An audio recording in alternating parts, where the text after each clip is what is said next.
hyvä alkaa vetää vähän leukoa tähän alkulämmöksi.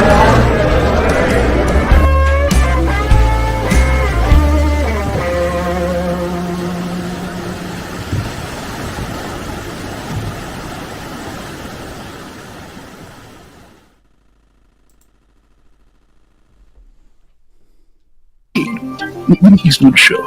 Sundays, 3 p.m. Pacific Standard Time. Live on Ground Zero Radio. Welcome, ladies, gentlemen, and hermaphrodites. My fellow slaves of the global plantation. The Vinny Eastwood Show is bad news. It's like the news, but so much worse. It's the lighter side of genocide. Just because we're being exterminated doesn't mean we can't enjoy it. Otherwise, what's the point of being killed? The Vinny Eastwood Show. We're the only thing worse than living in a high-tech global police state run by child trafficking satanists. Vinny's jokes. And welcome to yet another exciting episode of the Vinny Eastwood Show, live today on New Zealand Freedom Hub Radio through Ground Zero Radio. Check out the website, download the app, and you can start listening to Ground Zero Radio almost immediately. The Vinny Eastwood Show episodes and archives are available on there, as well as Spotify and iHeartRadio and Podbean, I believe. If you are on those apps, search it up and have a look and what have you. And I'm very grateful to have you all here listening today. So those people who are watching on the Twitch, the Facebook, and the YouTube, good morning, good evening, good afternoon, wherever it is you happen to be in this wonderful world. For those of us in New Zealand, it's around about 10 a.m. on Mondays as well, when the show's going to be starting for the month of October. When we get into daylight savings time in November, that will be then 11 a.m. Till midday in the New Zealand Standard Time on the Mondays. And for those of you in the rest of the world, you haven't passed legislation in your country to make daylight saving last an extra month longer like New Zealand has. So it'll just be the same time, 3 p.m. Pacific Standard on Sundays, right there on Ground Zero Radio. Very grateful to have this network happen to pick me up. We had a discussion on New Zealand Freedom Hub Radio last night with Brendan and Barack and I believe Mr. Trotter about what happened when I left Republic Broadcasting Network. And this was all a bit confusing because they were like, oh, John Statmiller was still running it. It's like, no, he's actually passed away. And this whole thing about confusion. Okay, so the title of today's show is about managing stress as a conspiracy theorist. Okay, so as a conspiracy theorist, and I use that term operatively, there's a connotation that conspiracy theorist means you're a crazy person who doesn't know what's going on, or you believe things that just there's no facts or evidence to substantiate it. And in some cases, yeah, that's actually true. But in most cases, no, it's just not true. A conspiracy theorist is a person who believes, absolutely believes, cannot be convinced otherwise, that powerful people who have a lot of influence use their power to maintain and grow that influence. Very insane, right? And the opposite end of the spectrum to being a conspiracy theorist is a coincidence theorist who believe that everything happens by coincidence. There's no such thing as deceit or backroom deals or planning. And at some point in the middle of the 20th century, the most wealthy and well-connected plutocrats, bureaucrats, and otherwise correctly termed sociopathic, psychopathic, child trafficking Satanists all got themselves together and decided to stop doing what they were doing in the mean and naughty ways they were. Okay, they just had this profound realization in the middle of the 20th century. And, hey guys, I just realized that we're hurting people. You know, well, the only reason we're doing it is for money and power. So, like, you know, it's just not justified. We've got enough money and power. Let's just let humanity be free and decide for themselves how their lives should be run. That's how a coincidence theorist thinks. They think that evil goes to sleep. Evil does not sleep. It waits. It waits for an opportunity. And we have given them the evil of this world, whether you want to call them the Jews, the reptilians, or whatever you think is actually running the show or contributing.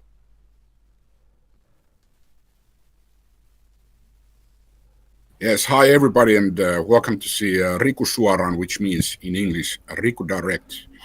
So I would have liked to play that whole video, Vinny, the conspiracy therapist.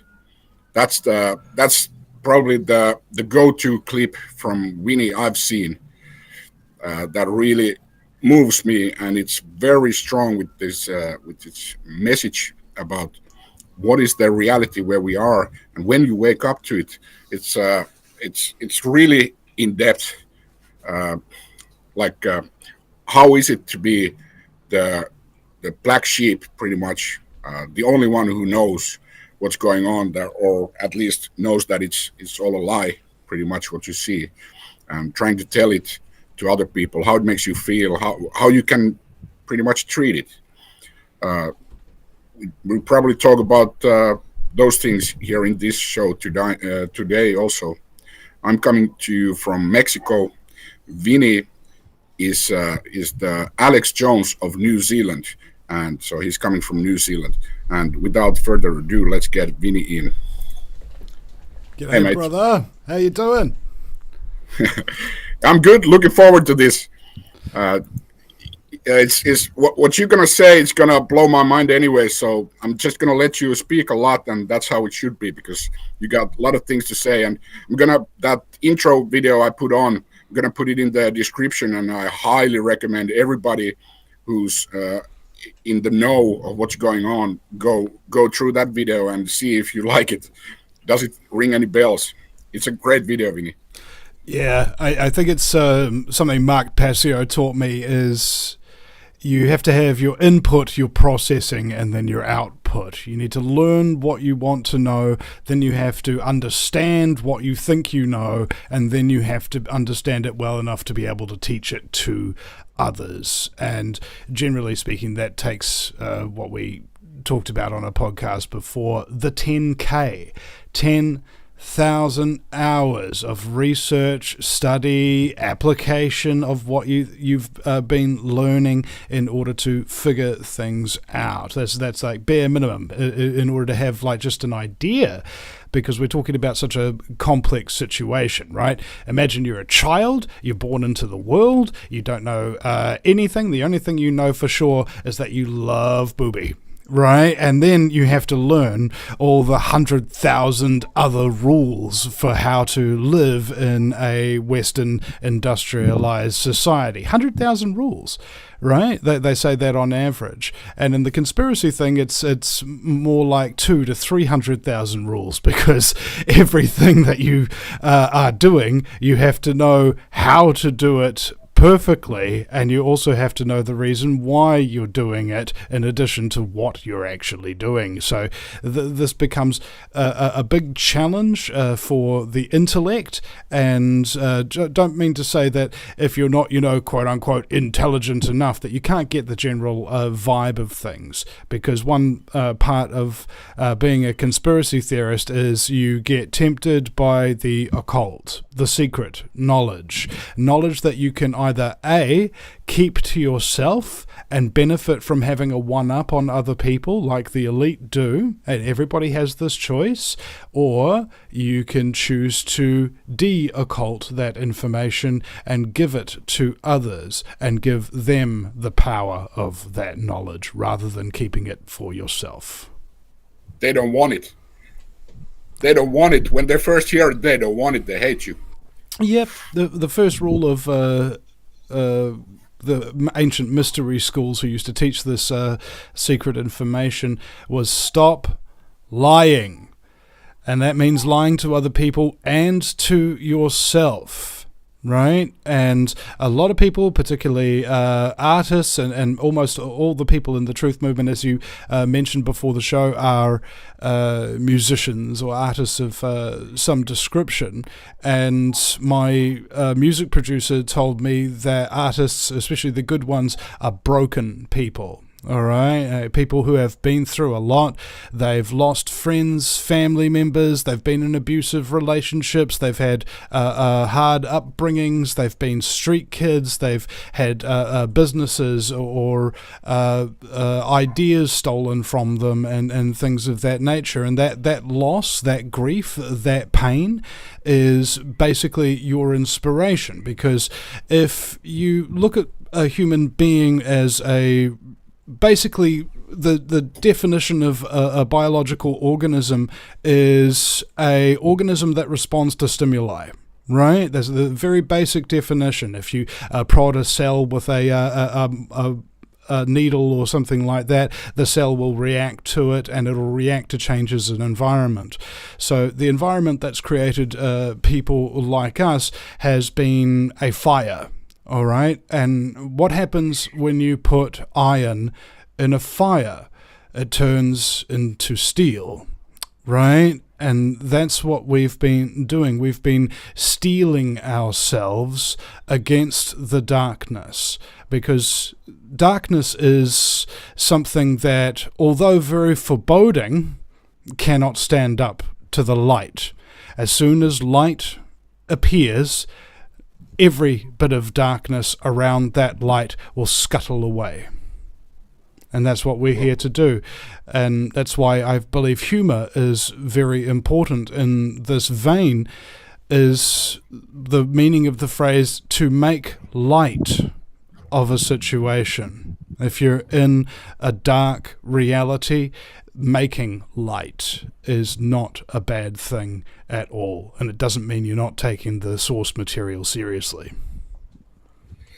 Well, you from the get-go, you got me. So this is going to be really, really good info what you're going to give and how you put it out, because like your show, it's very lively, and how you put it, that's the performance part. But then it comes from a wealth of wisdom, and that comes from the steel making process you've had to go through. That's where it comes from. That's where the wealth of info and I wouldn't say that. I would say the thirst for the info came from that. The wealth of info, on the other hand, came from the thousands of people that I've interviewed who've also been through tough stuff, but have gone on to create worldwide health organizations, or have written books, or have been successful on Wall Street trading ethically, or have made scientific or technological discoveries, or made music that has changed the way that other musicians look at things. So there's a feedback loop that is kind of triggered by the old-fashioned notion that if you wanted to learn from the elders of your tribe long ago, you would sit by the fire with these elders and listen to them speak. So after going to university, I realized that I didn't like the elders that were teaching me things around that particular fireplace. So I started seeking out my own ones, and I got probably during 2008 through till today, basically the biggest guests that are on the biggest international talk radio shows on the alternative circuit, I've had on my little show from New Zealand. And people wonder how I did that, and it's because I did the one thing that no other New Zealander thought to do. I asked them, right? And it shouldn't be surprising that people who spend their time and effort and make sacrifices to try and serve humanity by discovering new things and teaching it to others, it should not be surprising that they are more than willing to give their time for free to somebody who does want to listen, who has listeners, for other people to be exposed to their message. So they're more than willing to do it. All you have to do is ask, and you can practically get anybody. And some of the them are much more difficult to get a hold of, not because they're too busy or something of that nature. There's all sorts of reasons why somebody wouldn't want to come on your radio show. Some people have blocks. They'll take one look at your show or one look at your thing, and they'll have a little hair stand up on the back of their head and go, no, this show is not for me. And it's happened a number of times, but you roll with it, because at the end of the day, what happens is when you become a conspiracy theorist, it's like two people approaching you with an offer for how to spend the rest of your life. First person comes in and says, "Vinny, I want you to sell truth." And Vinny goes, "Truth? Why should I sell truth? What would I get rewarded with?" "Well, you're going to lose most of your friends. In fact, you're going to lose all your friends. You're probably going to lose your job and maybe your place to live, and you'll sort of get made fun of by most people and become sort of a social pariah." That's the rewards of spreading the truth? Yeah. You're not really selling me on this, bro. Yeah, I know, it's the truth. You can't really dress it up. Right. Well, what about you, mate? What do you reckon I should sell? I reckon you should sell lies, Vinny. Lies? Why should I sell lies? Mate, you're gonna be rich. All these famous and beautiful people that you see, all these talented, amazing people on the TVs and the movie screens and in the radio studios and the music industry will be your friends. You'll go round to their houses. You'll do cocaine with them. You'll have a really hot wife. You'll be able to shag other chicks on the side. You'll have an awesome $1 million car. You'll have a multi-million dollar home. You'll have all the bells and whistles, brother, and respect and adoration from the masses. Really? That's what I get if I sell lies? Yeah, mate. Well, what are the unintentional consequences of telling the truth then? Oh, well, all those friends that you lost, you'll gain new ones, and they'll be real, and you'll know who they really are, and they'll know who you really are. And they'll be loyal and supportive to you in times of hardship. And although you won't necessarily be rich, everything you need, exactly when you need it, in the precise amount that you require, will turn up at the exact time that it needs to. And you won't really have to worry about anything. Oh, that's the unintentional consequences of telling the truth? Yes. What are the unintentional consequences of telling lies then? Oh, well, all those famous friends and things like that you think are your friends, right? Yeah. Well, they're not really your friends, because you're too busy lying and lying to yourself, and so are they, that when something real happens to you and you get sick or you become depressed or something like that, none of those people will actually be there for you. They won't actually back you up or help you out. They'll just disappear like dew on a desert morning. And your wife, who you love so much, she'll just leave you for another guy who's got more money and power, who's better at lying than you. You'll lose your car, you'll lose your home, you'll lose your business, and you'll be out on the street just as soon as one bad thing starts happening to you. It's like, really? That's the unintentional consequence of telling lies? Yeah, mate. You see, we have a choice. Do you want to live a life of constant anxiety and uncertainty that comes from dishonesty, or do you want to have the solidity, the rigidness, and the comfort that comes with the animating contest and hardship of freedom? That was really good. You made it a show, but it was all with good. Everything had a powerful, like a purpose behind it. So it's not fun. It's fun to look at, but it's not fun what you're talking about. It's the reality. And it hits me like a ton of bricks. Yeah. Love that kind of.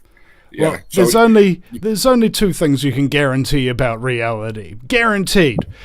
It is what it is, and it isn't what it isn't. Yeah. So let's go with the thing like from there, because I know a lot of people who woken up and they feel anxiety and depression and the grief process. Talk about that a little bit and how you treated it. Like you have few answers, I know, but just take your time and explain it as you will. The most important thing I think happened to me was the meeting of a woman named Evelyn Gilbert, and she was taken from us far too early for my liking. It was one of the greatest losses I think I've ever really suffered. And she taught me about complex post-traumatic stress.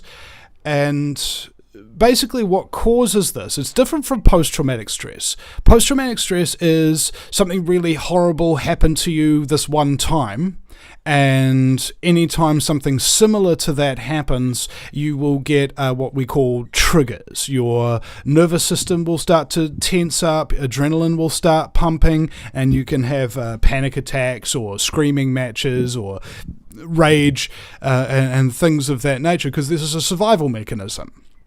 Your body remembers what you went through and doesn't want to go through it again, and will start to panic and go crazy as soon as something similar to what you've suffered through appears again. This is why if you're a conspiracy theorist, you will start yelling at your family or your friends, or start swearing or trolling people on Facebook, or flying off the handle, because you're traumatized and you don't understand the fact that you've been traumatized. And so if you want to understand what complex post-traumatic stress is in relationship to post-traumatic stress, it's exactly the same mechanism, except post-traumatic stress happens one time with one incident. Complex post-traumatic stress happens over a period of time, between 1 and 6 months, depending on the individual. Trauma of varying degrees. You might be in a bad relationship with somebody. It might be a business partner. It might be a romantic partner. It might be a frenemy. And they'll abuse you, they'll use you, they'll treat you like dirt, and they'll control you, and they'll threaten you, and they'll manipulate you, and all of this kind of thing. So over that period of time, each and every one of those forms of abuse, which means it's not supposed to be used this way, abuse upon your body, makes you feel like you're not in control of your life. Okay, and your nervous system reacts to it by rewiring it, I would say, better for dealing with threats. Now, it might be controversial to say that your brain's now been rewired better, but it's not better in terms of everything. It's just better for recognizing threats, sometimes with a bit of training and a little bit of understanding. So on the physiology of it, your response to threats becomes very, very different to the average untraumatized person who does not suffer complex post-traumatic stress. Your prefrontal cortex, that's the front of your brain, your primate brain, that does your thinking. Black, white, numbers, pluses and minuses. It deals with the logic of the situation. Okay, so if you're under a threat scenario, that is the first phase that goes through. You can see a man running at you with a stick, and you understand the implications of it in a very matter-of-fact format. As soon as your brain clicks on to the fact that this thing is actually a real threat, then your brain begins to trigger emotions. That's when it lapses back into the mammalian cortex in the middle of your brain. This governs our emotions, our social awareness. So somebody's coming at you in a threatening response, you're going to feel panic or anger or something of that nature, and then it will trigger a third response in the reptilian cortex. This is at the base of the skull, connected directly to the spine, right? And this governs your fight or flight responses, or if you want to term them more correctly, your fight, flight, freeze, submit, and attach responses. That's what happens when you're assessing a threat. You assess the threat, you feel the threat, you react to the threat by whichever way. What response you do depends on the threat.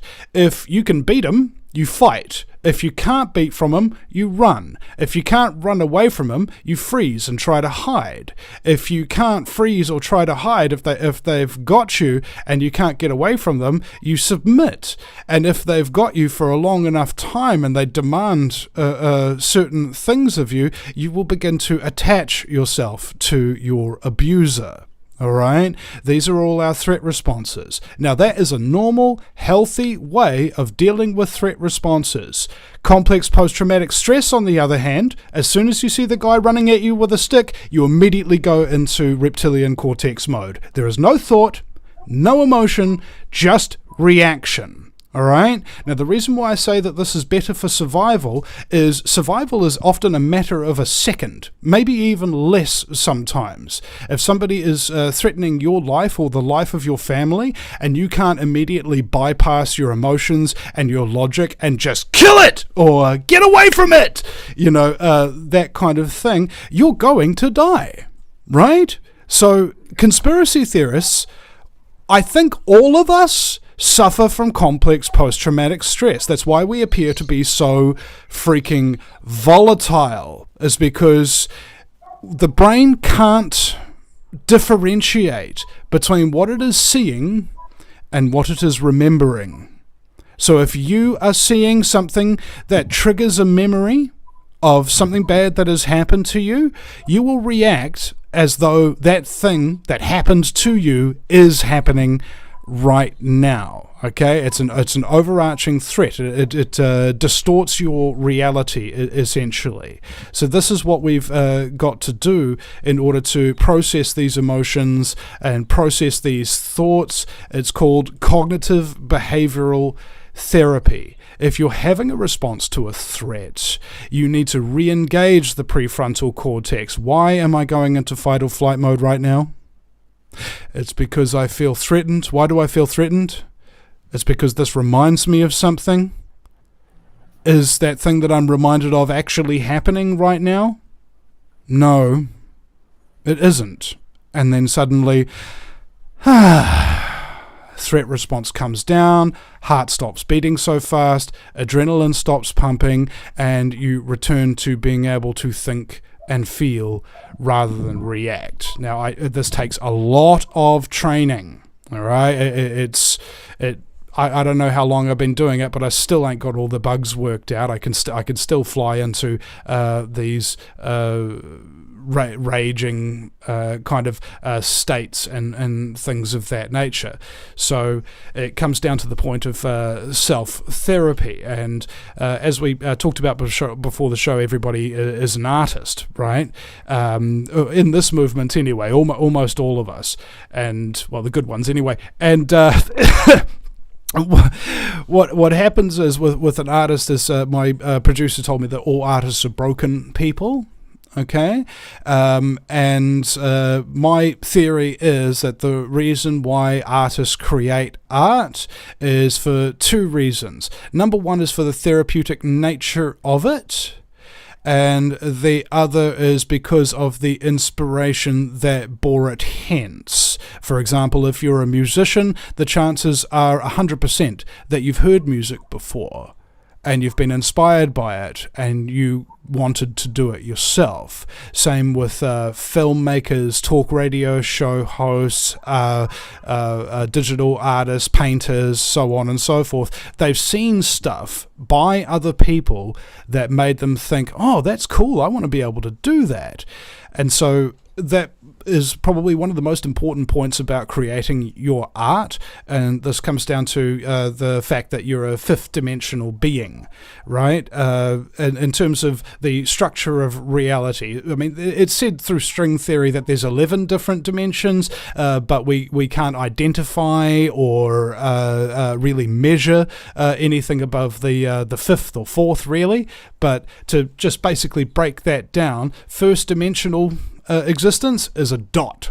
The second dimensional existence is a line. The third dimensional existence is a box. The fourth dimensional is the box moving through time. The fifth dimension is that same box, but it's beyond time and it's beyond space. It doesn't really exist until you spend your fourth dimensional time willing that thought into three-dimensional reality, because only there can other people see it, hear it, smell it, taste it, touch it, and hence be inspired by it. The world does not benefit, and nobody benefits from thoughts and artistic works that somebody didn't spend any time manifesting into reality. Okay? You have to trigger inspiration, and the way that you do that is by taking inspiration from others, interpreting it your own way, and willing it into reality. Okay? This is what we're all here to do, and it's not about you, it's not about me, it's about all of us. All of us. All of us, baby. All right? Your job in life, as the Greeks said, is to plant a tree whose shade you shall never get to sit beneath. And the structure of reality in and of itself is quite... It's not complex, or rather, it's not complicated, but it is complex. One of these American radio show hosts asked me this one time, "So, Vinny, give it to us straight. Is the earth flat or is it round?" And I said, well, I think it's a holographic fractal that's being projected by collective consciousness experiencing itself subjectively. And they were like, whoa. So the basic structure here, if you look at, say, a hard drive on your computer, if I take a snapshot of the screen right now and put it onto a hard drive, then delete that picture's gone. But if I take a snapshot and embed it into a hologram, I try to delete that picture, the whole picture will still be there, it'll just be half the resolution now. I try to delete it again, same thing happens. Whole picture, still there, just half the resolution. That's part of the structure of reality, that nothing that is created can ever truly be destroyed. Like energy, it can only transform. Particles of wood become particles of smoke in a fire. It's all still there in some form, just not quite as resolute. That's the first structure. That's the hologram. The second layer is the fractal. It's things of scale, right? If you look inside your finger, you will find that it's made up of cells. Inside those cells are other cells. Inside those cells are other cells. Inside those cells are other cells. Infinitely down the chain, and as above, so below. We could be considered a cell on this planet, which is a cell in the galaxy, which is a cell in the universe, which is a cell in a much larger organism we don't have a word for yet. So if it's a holographic fractal, that means that everything that exists can never truly be forgotten, and everything that exists is either a smaller or larger version of something else. And this is where we get into what's projecting this reality is collective consciousness experiencing itself subjectively. So matter has consciousness. These guys did this experiment called the double slit experiment, where they had a proton gun that was going through these two metal slots and a little bit of aluminium foil on the bottom so that they could figure out when this cell explodes, what it actually does when it does, right? And the first part of the experiment, what they figured would happen is they'd just fire the gun, bang, and then it would hit the wall, bang, and then they'd figure out how the cell exploded, right? The photon. And it didn't. It went bang, and then it went through the slot, and then it changed. It went, and it turned into a waveform. And they were like, whoa, that's interesting. Let's put a little camera right by the slot and let's see how that happens. And they ran the experiment again. Bang, bang. And they were like, whoa, the photon changed its behavior because it was being watched.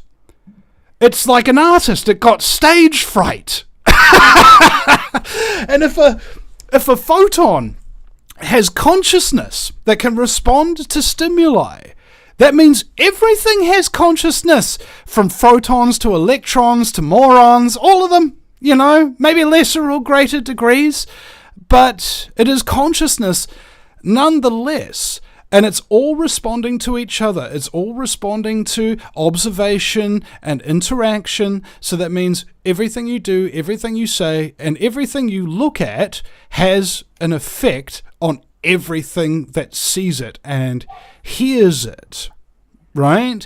And that helps to sculpt reality. We are all co-creating reality. My computer, my desk, the mouse, the microphone, and me and you and the audience are all co-creating this reality of this radio show currently in untold forms. And why do you do the show? Where is the subjectivity coming from? This is how you must look at yourself. You are, as David Icke says, a unique expression of the universe, okay? Without you, the universe couldn't achieve its full expression. That's why you're here. The universe felt like it needed you to exist for some reason.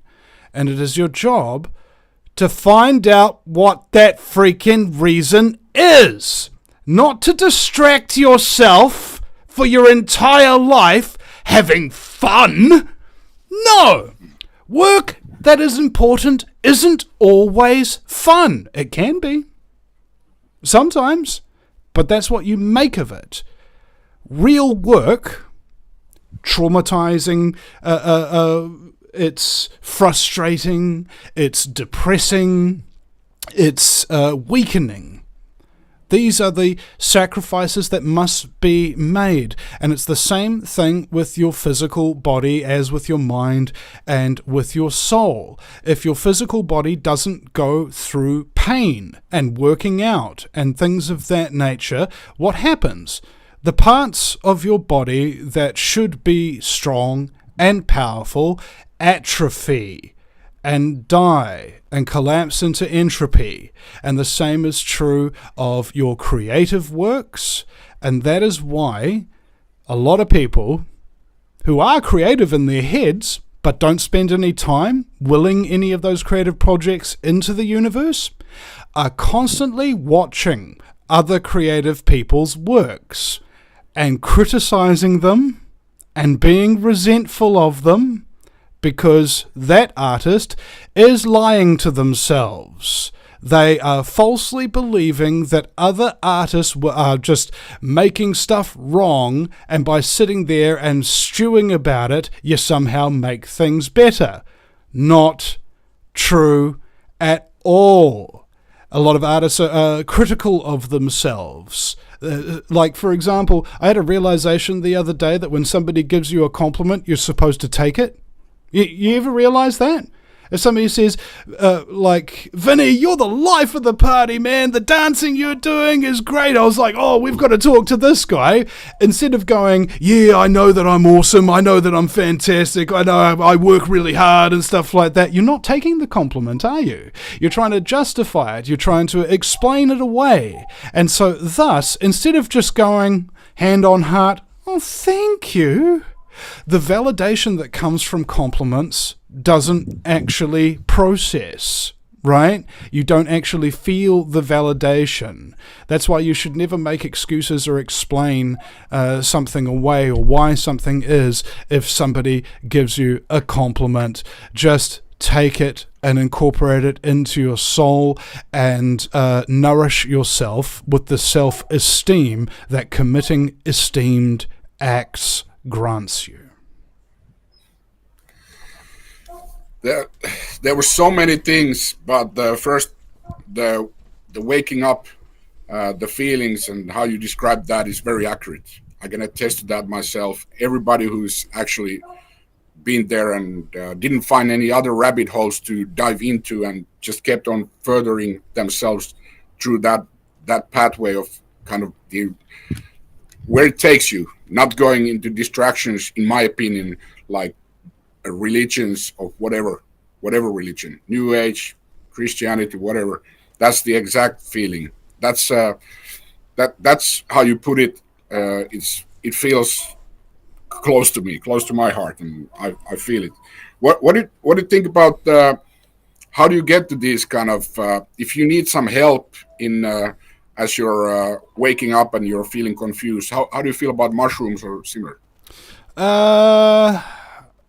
There's a number of different elements to the uses of psilocybin, hallucinogens, cannabis, and all of these quote-unquote plant medicines, ayahuasca, DMT, etc., that have a significant effect on one's consciousness. And consciousness is key. Without it, you really don't have anything else. If you don't have consciousness, life is just really not worth living. And that's why a lot of people who are mentally ill, depressed, or whatever, dealing with a tremendous and tragic loss, they are in a limited state of consciousness, a consciousness ruled by fear. When you take massive doses of psilocybin or MDMA, on the other hand, the exact opposite resonant frequency to fear begins to emanate throughout your body. You feel love and you feel loved, and it begins to heal you of your trauma in two different ways. Number one, you could be doing it with somebody else or at a party or something of that nature, and it may help you feel the flow and may help you de-stress, and that glow of letting go, right, may last a significant period of time until you need to take your next trip. Now, on the other hand, you can do psilocybin by yourself, which I highly recommend if you know how to do it and you are in a safe environment and you are taking care of yourself and you're properly prepared and everything, so that you've got the whole day off, you've got everything you need to survive throughout the day, and you're just basically going to more or less just sit in bed in the dark and watch the carnival in your head. And what mushrooms do is they have a hive mind. The roots of mushrooms are able to communicate through the ground to each other. Now imagine you were a mushroom, if we personify it as a humanoid entity. Where do the mushrooms live? They live in dark, damp, cold places. What do you do in a dark, damp, cold place to make it better? You create warmth and you create light. And this is the feeling and the sensation that people have when they ingest psilocybin magic mushrooms. They feel warm and they feel lighter and they yawn a lot, and tears come out of their eyes. My mate called them sleepy tears.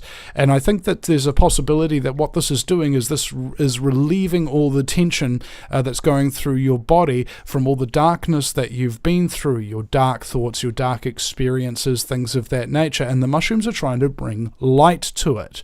And this is where your thought process comes in as you begin to, I guess what could be loosely termed as talk to the mushroom and allow it to heal you, is you will have these profound thoughts and you will not benefit from these thoughts whatsoever. Okay? I can say that pretty succinctly by saying there's an old Buddhist proverb: before enlightenment you must chop wood and carry water, and after enlightenment you must chop wood and carry water.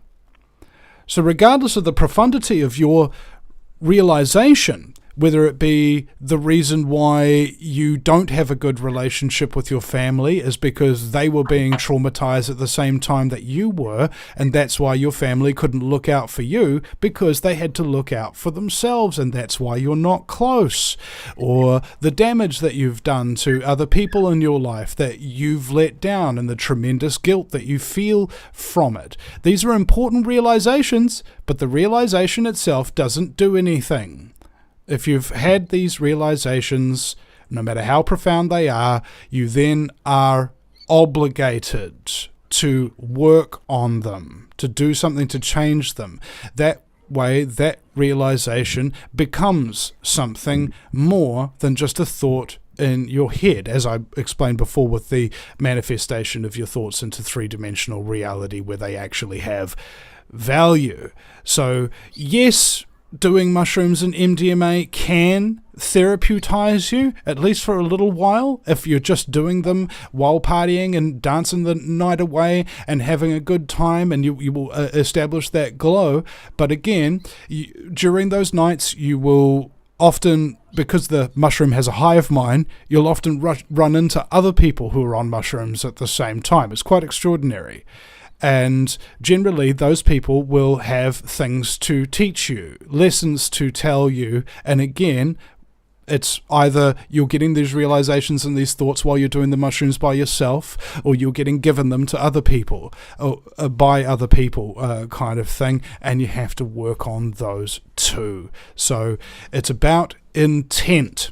If you take a trip, make sure that you have an intention. And indeed, this kind of goes for everything. If you are a smoker, put an intention behind that cigarette. You know, my intention behind this cigarette is to reduce my anxiety and increase my cognitive function so that I can get my work done in as clear, a succinct and easy way as possible.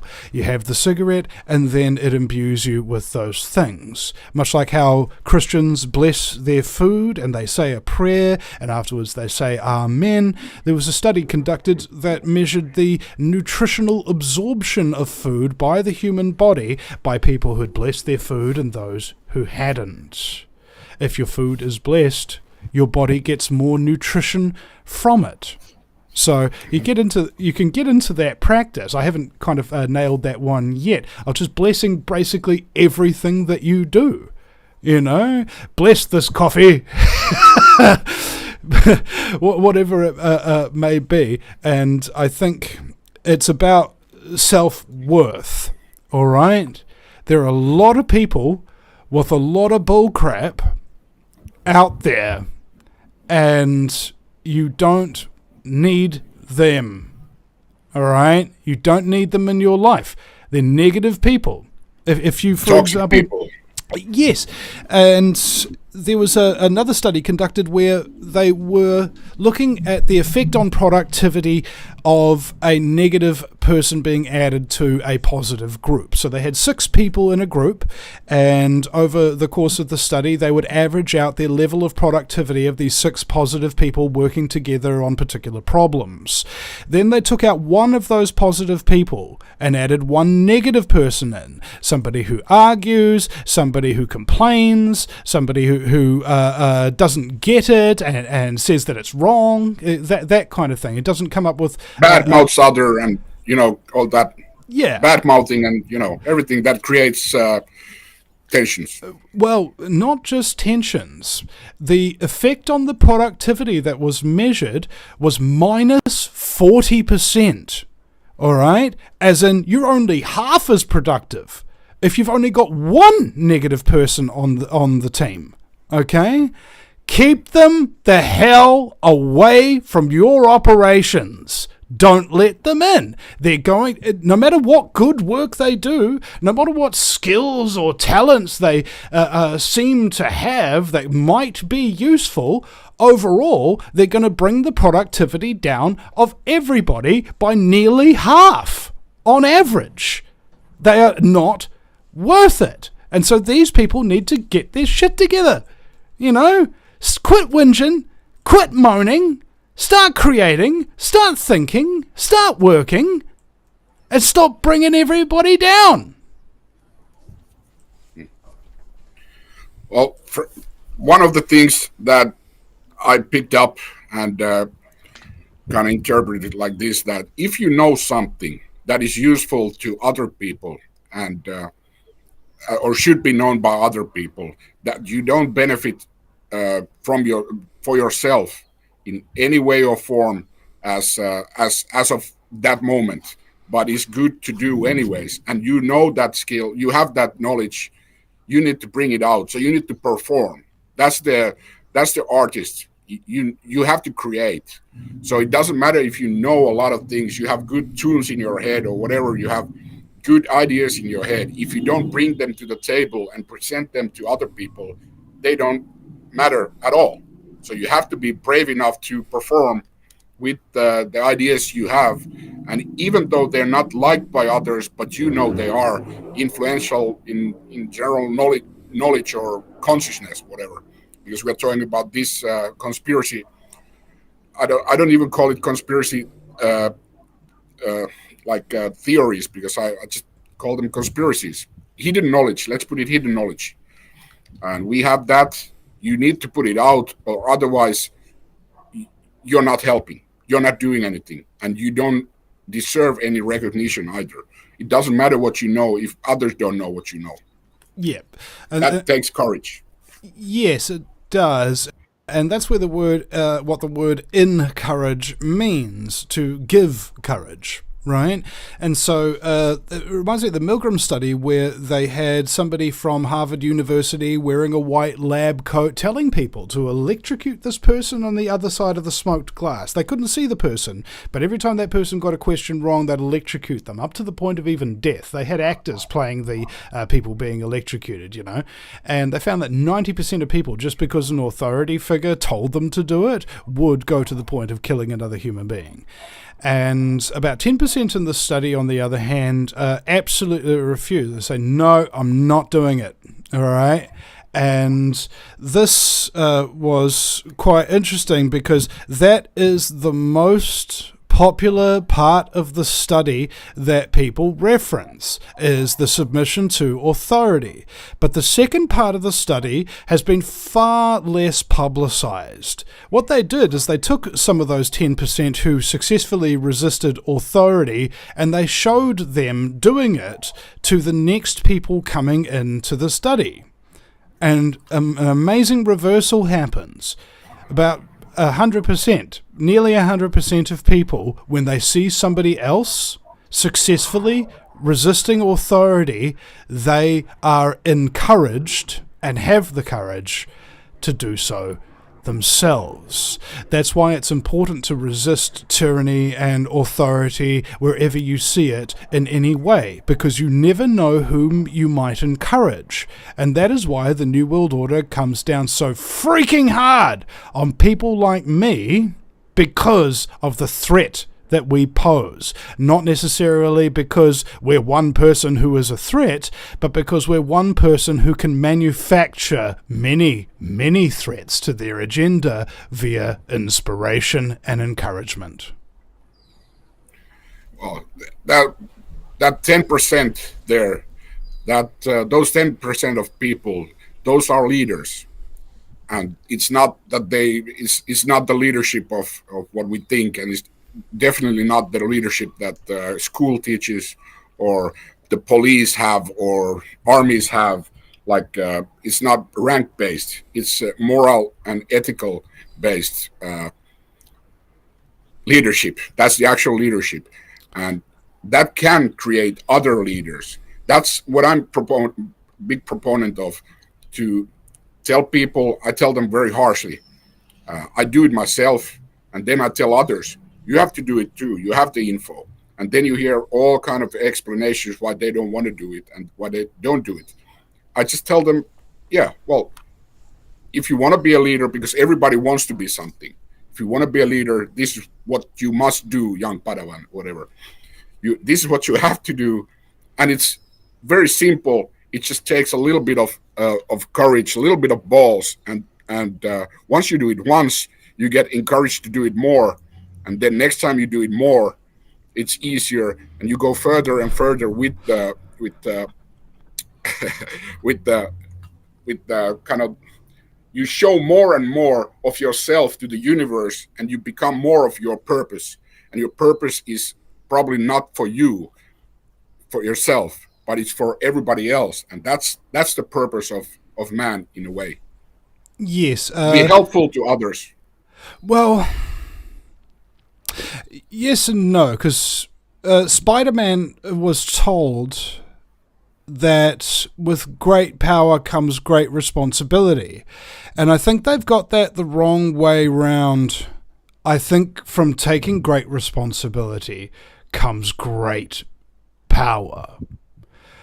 The best leaders, I believe an activist who once got the entire city council fired, including the mayor one time for exposing corruption, he told me that the people that you want as your leaders, and there's no such thing as necessarily bad leaders et al. Like not all leaders are bad. Leaders of men, Aragorn from Lord of the Rings or whatever.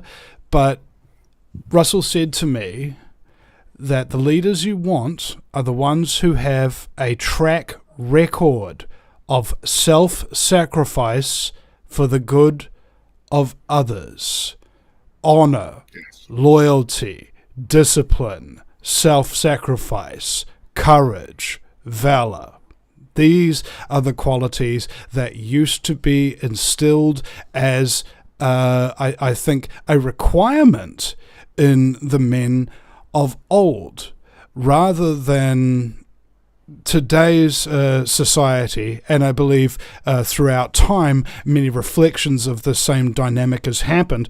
This is what Mark Passio taught me about the four horsemen of the apocalypse, the true four horsemen of the apocalypse.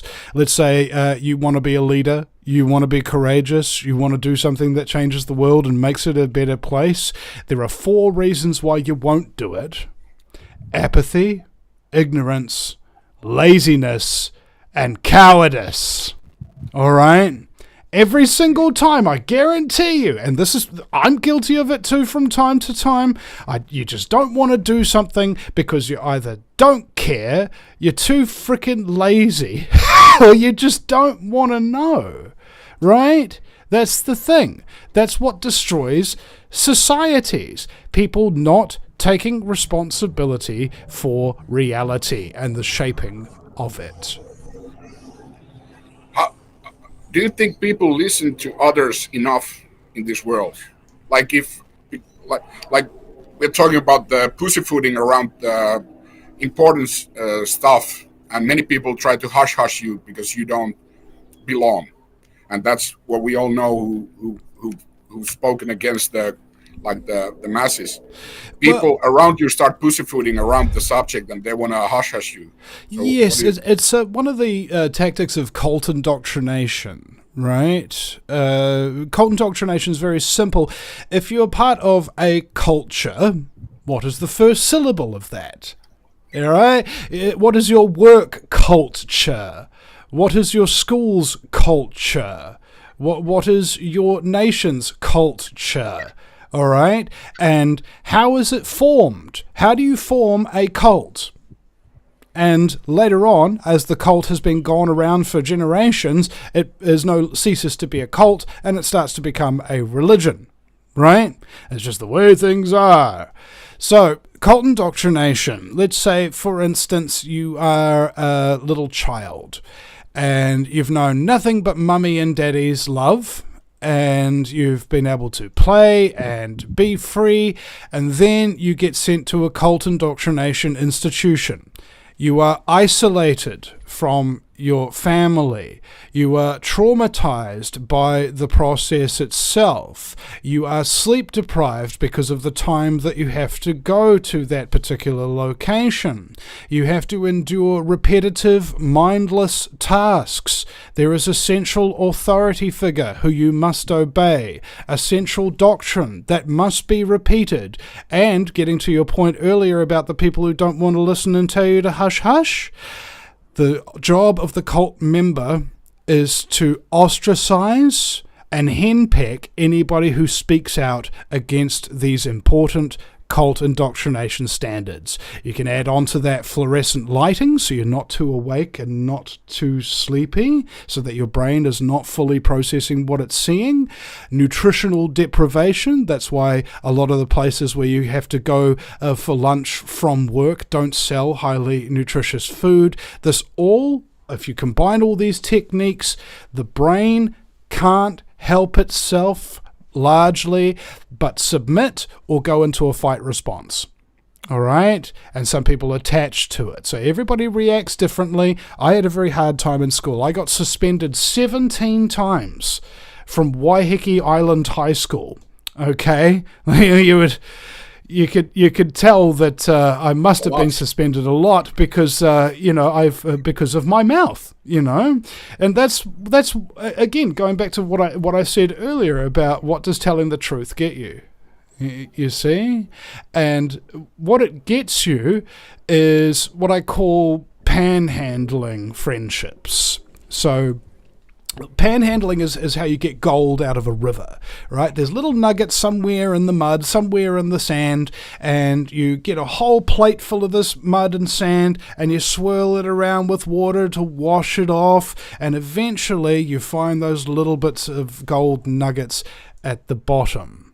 All right, that's basically what we're going through in life. We are processing and we are getting rid of the things that we don't want, that we don't need, and trying to find the things of value in life. Good friends, good family, and good creative outlets, and a good life. Not an easy life, not a fun life, a good life. It's really hard for me to keep up because you're so way so good stuff. I'm just trying to keep up.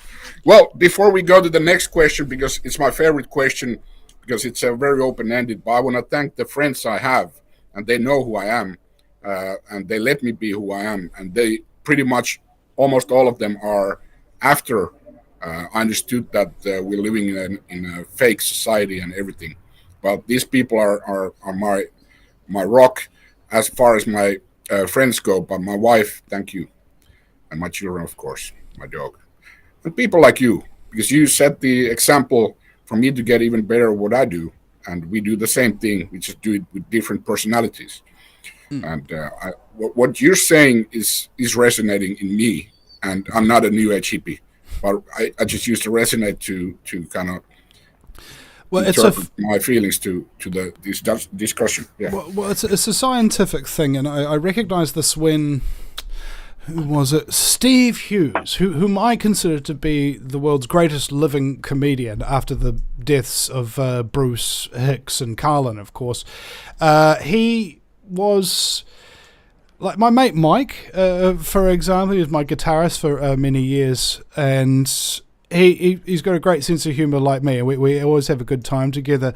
And he told me that when Steve was doing his set, he actually didn't stop laughing the whole time, right? Like, it was just so good.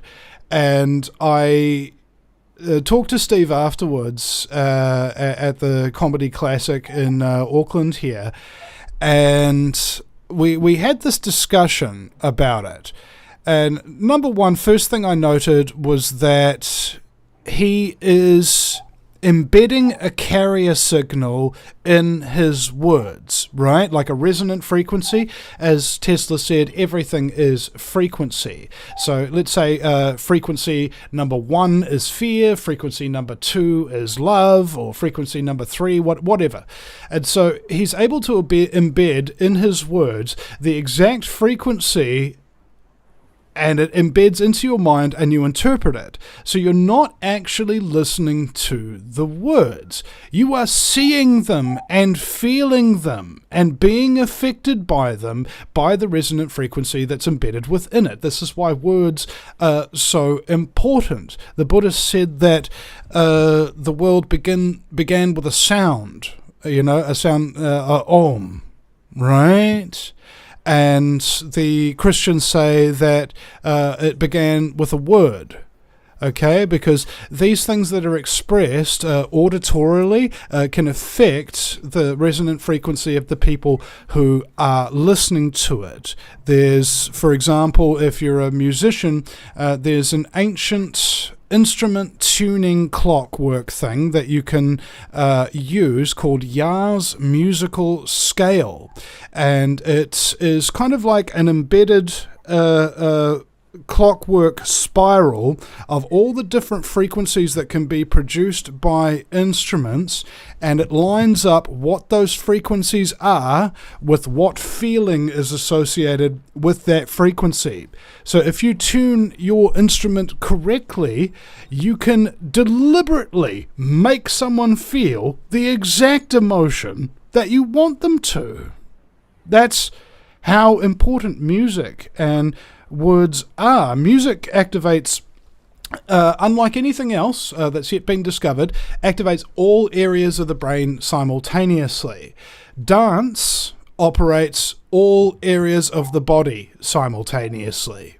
You see, this is what we call flow, where we get a resonance. So if you've ever been to a dance festival or whatever, it depends how good you are or whatever, but you can surrender to that flow, and you can allow your brain to be stimulated in all things and be taken on these little emotional highs and lows and journeys of it, and your body responds accordingly with the flow of the music as you become one with it. And in so doing, you don't feel quite so alone. And as I said before about the atrophy of your muscles and the atrophy of the parts of your brain and things of that nature, they found that people who go to music festivals regularly experience significantly less depression than the rest of the population. I think this is because they are exercising their brain and their body completely, and thus makes it stronger and more capable of dealing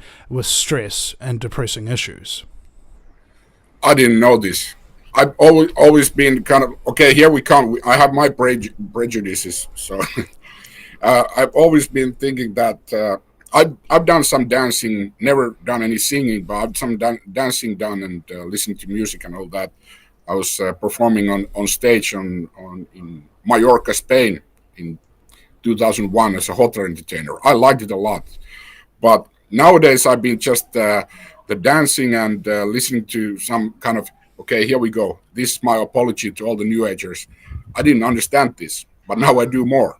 So I don't consider it as idiotic as I had before. So this is my apology to you. And maybe there's a little New Ager coming out of me, but I try to keep it real and as me.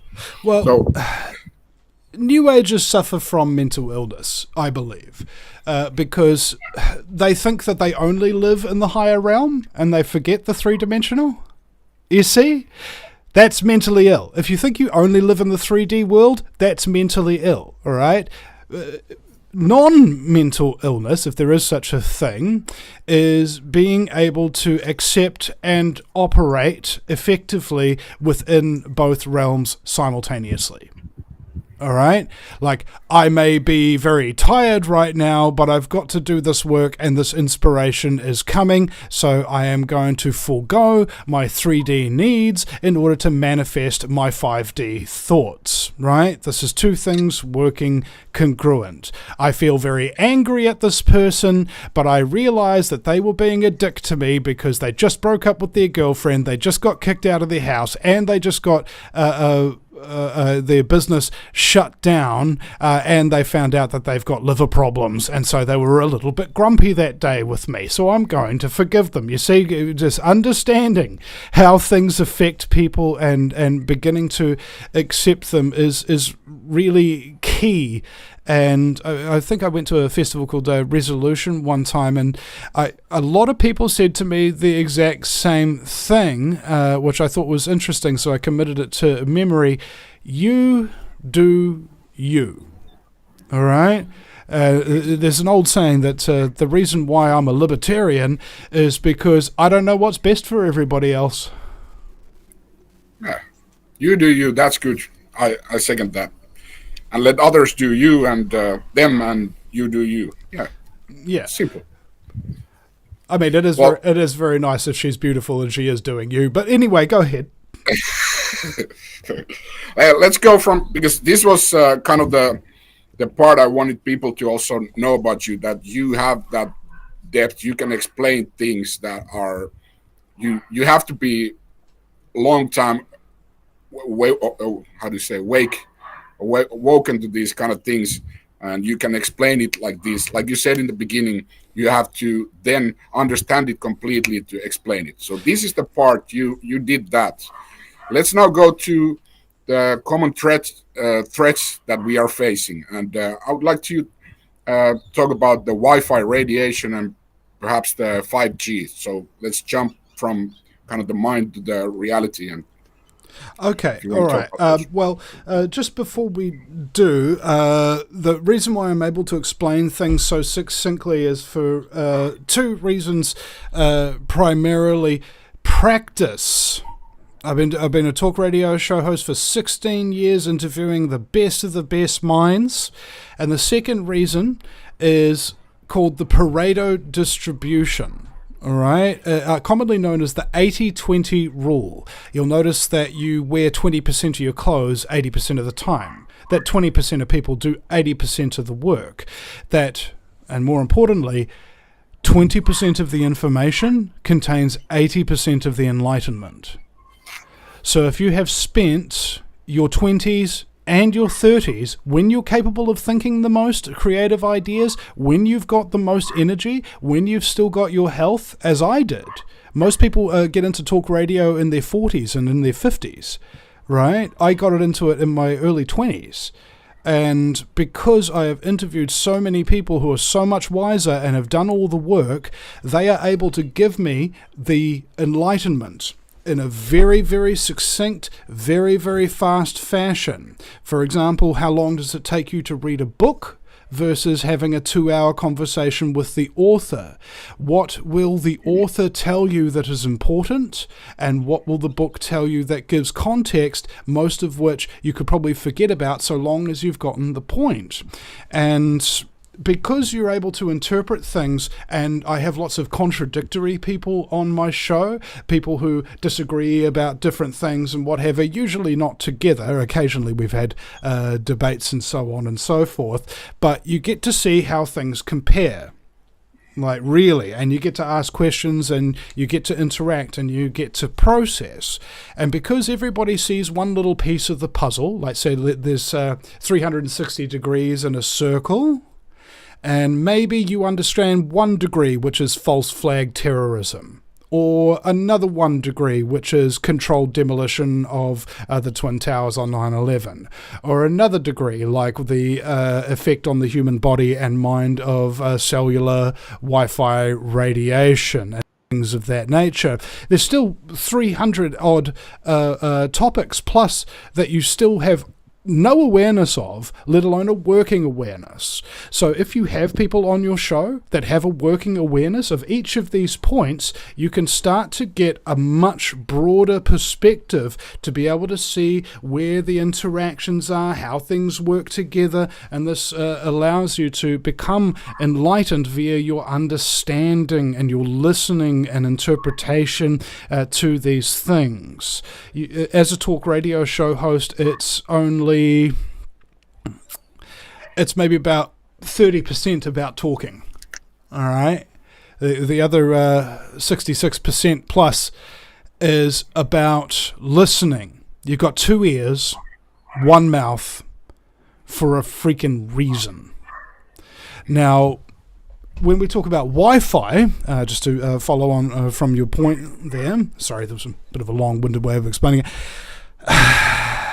Everybody has got Wi-Fi around them pretty much all the time now. If you don't have Wi-Fi in your home because you've got it wired, like I do, as soon as you walk out on the street, or even while you're sitting in your home, your cell phone might be on, you know, and my phone is on flight mode at the moment. My phone is on flight mode a lot of the time, and for very good reason, because there's been some studies about electrosensitivity. There's only about 3% of the population that really suffer from this known condition. So, for example, I was at a council meeting regarding 5G and the opening of that in New Zealand. And I got there quite a bit early, and one of the councillors was there. He said, you know, when somebody first opens their mouth, you can tell they're a dick and a moron, right? Yeah. This guy, was just, you just had to be there. Anyway, he said to me, oh, what do you think about this G5 thing? And I go, well, I don't know what I think about the G5 thing, but I know what I think about the 5G thing. And he goes, oh, you're a smart ass, are you? And I go, well, I find it infinitely more useful than being a dumbass. Good comeback. And I come up to him and just tap him on the shoulder. It's like, sorry, mate, talk radio show host with 10 years experience. You're ill-prepared for this fight. That's... Well, so, yeah, go ahead. So we took a picture of everybody that came to that meeting, all these anti-5G people. It was a very, very well attended meeting. And we got everybody in a big group afterwards and took a picture of them. And I go, okay, everybody say surveillance! Surveillance! And when you do that, everybody laughs, kind of thing, and then you take the shot. So you get a genuine response of actual joy, and you can see it in their faces and stuff. And then afterwards, and this is coming back into electrosensitivity, there was a lady at the Thai restaurant afterwards, who was one of the 5G people, who was electrosensitive. And I just filmed this meeting, and I was furiously trying to upload it, so I turned on my data, and she's sitting next to me. Within, I think, maybe 2 seconds, you could see that she was starting to get a headache. She like starts grabbing her head and going, oh, did you just turn your cell phone on? Whoa. There's cell phones and Wi-Fi and broadcast towers and stuff like that everywhere. Imagine if any time you got exposed to any of the stuff that was anywhere, you started to shut down and your body went into a stress response, right? And there was a study conducted on electrosensitive versus non-electrosensitive. And they didn't measure the symptoms because obviously the electrosensitive people had symptoms and the non-electrosensitive people didn't. They measured the cells, okay? They measured what their blood cells were doing when exposed to this radiation. And the electrosensitive and the non-electrosensitive people's cells react identically to being exposed to radiation. So whether or not you can feel it, you are being affected by it on a cellular level. And there's a significant amount of you know how everybody's talking about, oh, ADHD's a problem, oh, depression's a problem, oh, suicide's a problem, oh, this, that, and the other are a problem. Okay, well, have you looked at what the known and measurable side effects of long-term and short-term exposure to Wi-Fi are? ADHD, depression, insomnia, cancer, or joint pain, so on and so forth. I think there's close to like 180 or something like that, a ridiculous amount of known side effects to the exposure of radiation. All right, this, whether it's nuclear radiation, Wi-Fi radiation, doesn't matter. It'll just have a symptom associated with it, and that's why mankind is in an epidemic of health problems at the moment that people don't know what's causing it because they don't all have the exact same health problem. All right, so it becomes difficult to go, oh, what caused this? You know, how about what's causing everything? Did you think about that, bro? Eh? Where's your peer review articles now, huh? Because there was another article released that showed that a review of 10,000 peer-reviewed articles from the scientific establishment that were all, I repeat, all proven to be complete frauds. All right? So the authorities who are telling you what is scientific fact and what isn't are liars and cheats and thieves. All right? That's who you're getting your solid information from? And you're wondering why people are committing suicide and dropping like flies from cancer? Why are you wondering this? It's not a mystery. They exposed you to a whole bunch of crap.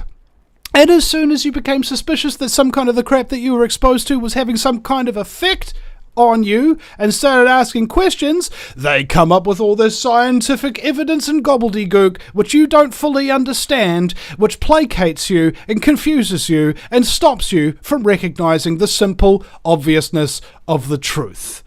That you are livestock on the global farm, and you are not free if you do not have your health, and you do not have your health if you're not free, right?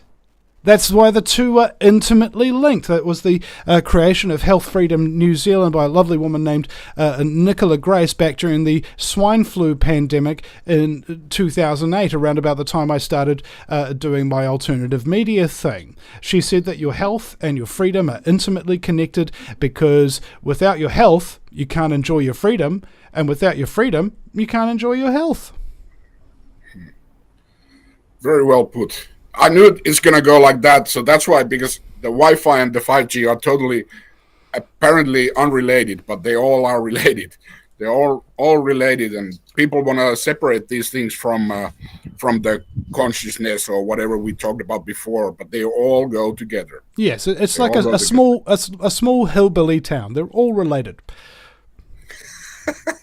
Yeah. So you have, well, me being Finnish, even though lived here in Mexico for 2.5 years now, but we had this prime murderer. She was a beautiful lady. We're going to your prime murderer that you had before. I don't know the current one, but this one is now hanging around with. And she was kind of like a beautiful but very cold-hearted bitch. The ex-prime minister and all of these, you know. So, but they were many times compared, these two bitches together. So your Jacinda Ardern, I remember I think it was your episode many years back when you were like going through her family background. So this also is connected because let me explain it a little bit to people. It's because most of these politicians that are put in power are somehow connected to the same families or whatever, and they have.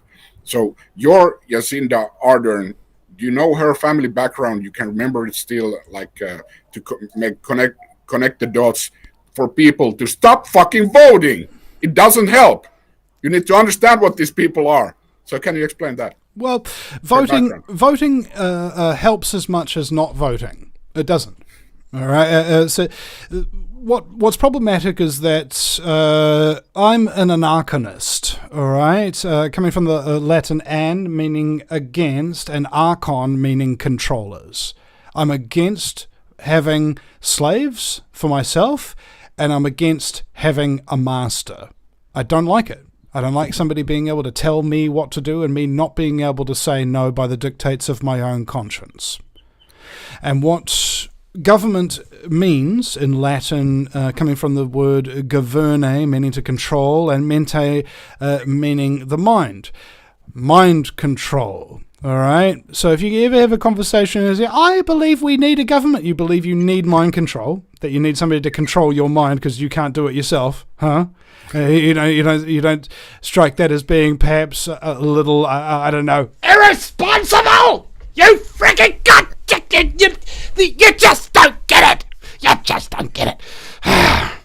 You have to restrain yourself sometimes when you're talking with these people who don't know what reality is. Okay? They just don't know because they're too freaking ignorant and they don't want to know. However, you can tell them things, as David Icke told me, things they cannot unhear.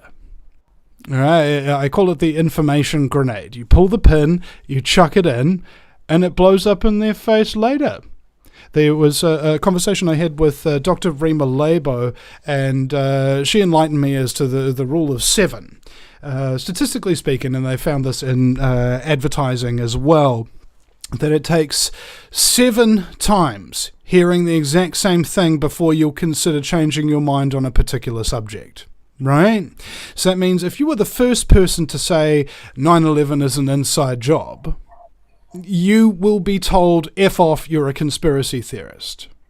And if you are the second person to come across this one from a second different time, from a second different social circle, saying the exact same thing to them, they'll say the exact same thing back to you. F off, you're a conspiracy theorist. And this can feel very discouraging until you realize that maybe one day the 7th person from a 7th different time in their life, from a 7th different social circle, will tell the exact same thing to them, and they're willing to change their mind now.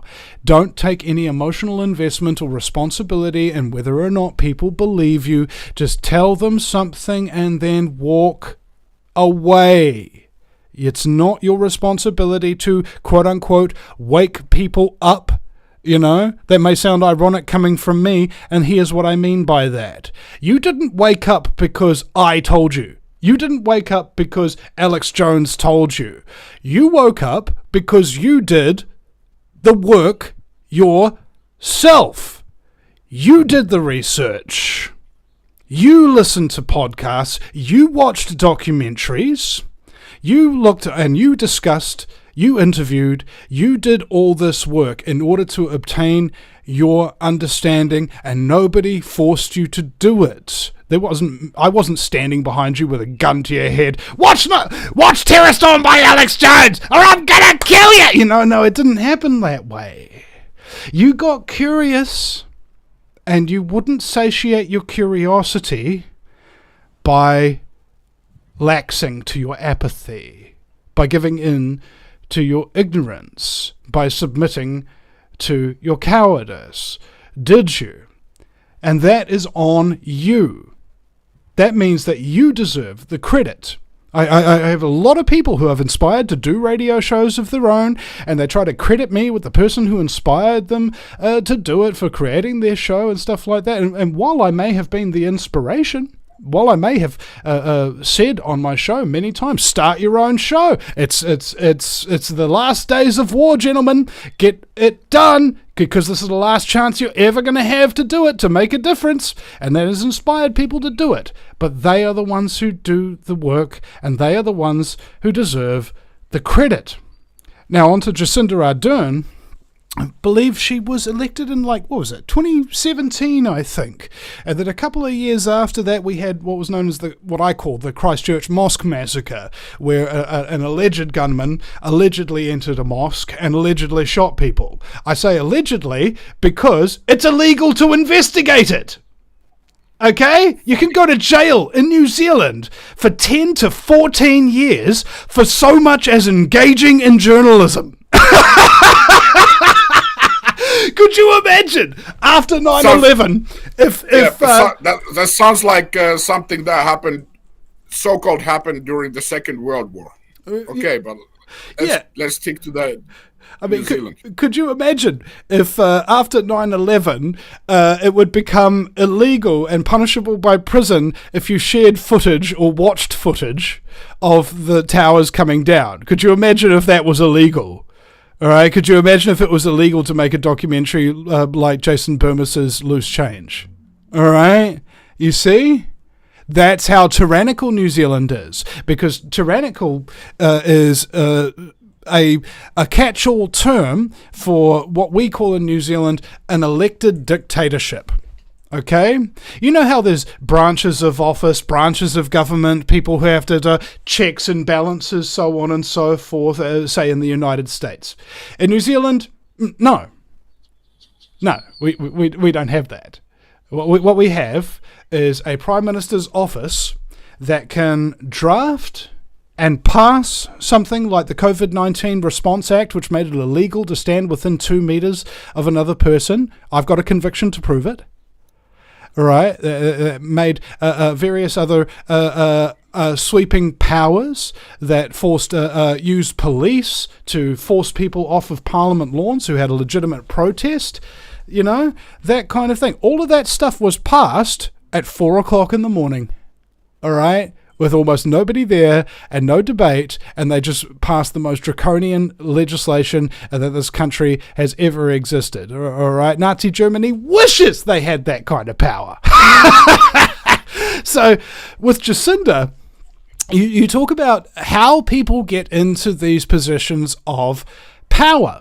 And in the 1950s, a American broadcast from the American Broadcasting Corporation talked about the formation of the Illuminati and how they operate in our current society. What they do is they find wealthy, powerful, influential families, and they recruit them to be part of the genocidal agenda against mankind. They train them overseas in internationalist organizations, globalism, whatever ism it happens to be called at the time, or scientific dictatorship, if you really want to put a very specific moniker on it that is incredibly accurate. They train them in scientific technocracy techniques, and then they come back to their home countries, they get elected, and then they implement the technocratic globalist agenda. Right? Jacinda Ardern, whose father is the High Commissioner to a small island nation of Niue. He's a New Zealander, and he was a police member for over 40 years. And Jacinda herself was given a Freemason scholarship to go to Waikato University, where she studied, and listen closely now, political science, as in there's a science behind politics and how to manipulate people, and public relations, which is how you lie to those people in order to convince them to do what you want to do without them knowing you're doing it. Okay? That's what she was trained in. That's what she's qualified in. And then it got even worse. She went to work for the famous Tony Blair. That's Tony Blair is the correct pronunciation. I said Blair deliberately. She worked underneath him for the Better Business Bureau in Europe. What the Better Business Bureau's job was to do is to strangle small businesses with red tape and cut red tape for big businesses and figure out how to do it. Then she returned to New Zealand and she began to get mentored by Phil Goff, who is a member of Parliamentarians for Global Action. What Parliamentarians for Global Action is a global think tank full of elected representatives from democratic nations who pay by credit card in order to become a member of this organization, where they are then flown around the world to continue their internationalist training. She was trained by Phil Goff, who was a member of this organization. Then she was mentored by David Shearer, who was formerly a member of the UN and is also a member of Parliamentarians for Global Action. Then she was mentored by the former Prime Minister Helen Clark, who is not only a member of Parliamentarians for Global Action, but also the Club de Madrid, where instead of the difference between those two organizations is one, you have to be an elected representative, and the other, you have to be an actual elected leader of a country in order to get into the Club de Madrid. And again, you have to pay by credit card, all right? $10,000, I think it is. And they have a lot of these roundtable groups that run New Zealand, which I'll get into in just a moment. If you remind me, I'm going to just put a note down here to explain those roundtable groups. So, roundtable, there we are. The idea behind Jacinda Ardern was quote-unquote change, all right? Not the kind of change that homeless people beg for, but the kind of change that makes you one of the homeless people that needs to beg, all right? The interpretation behind her reign would be how to make being a tyrant with a boot on your face sound very nice and very kind and quite pleasant, really, by speaking to you with this big smile. She'd been likened to a horse, of course, because of the size of her teeth. But this is not the part of the thing we want to do. So her reign, we knew all of this stuff about her before she even got elected. Myself and fellow journalist Ben Vidgen from Postman Productions collaborated on an entire series breaking down not just Jacinda Ardern and her past and the party of Labour and their past, but also almost every other political party that we had time to go through. All right? And we did that because once you know the history of any single political party in this country, their track record, who's a part of it, what groups they belong to, who mentored them, if you trust them, that is foolish, if not evil, right?